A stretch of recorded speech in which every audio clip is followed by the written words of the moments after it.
প্রতি বছরের মতন এবছরও মামা ঘরে সরস্বতী পূজাতে পুষ্পাঞ্জলি দেওয়ার জন্য আজকে আসছি।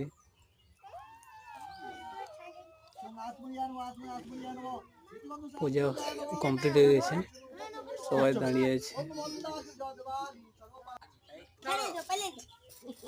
ভুতুড়িটা জ্বলছে কিন্তু ঠিক মতো জ্বলছে না, ফসফস করছে। সবাই দাঁড়িয়ে আছে পুষ্পাঞ্জলি দেওয়ার জন্য। সকাল সকাল স্নান করে নিয়েছে সবাই।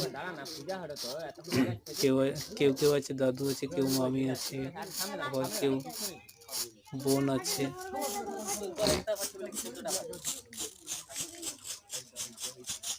তারপর দিদাও আছে।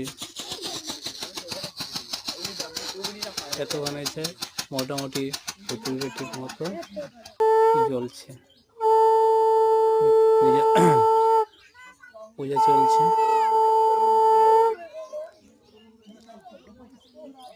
এই একজন ভাই হয়, সে আমার ক্যামেরার দিকে তাকিয়ে আছে।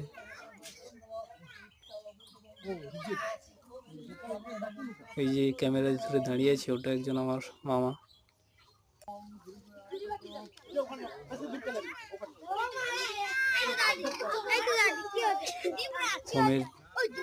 হোমের জন্য 108টা বেলপাতা খুন্তি করে রাখছে। আর এটা হচ্ছে ওই মামাটার ছেলে। হাতে খড়ি দেওয়া হবে, তার জন্য কান্নাকাটি করছে, হাতে খড়ি দেবে না। আর এই যে একটা ছেলে, ভাই সম্পর্কে হয়, এরও হাতে খড়ি, তার জন্য সিলেট খড়ি নিয়ে বসে আছে, হাতে খড়ি দেবে বলে।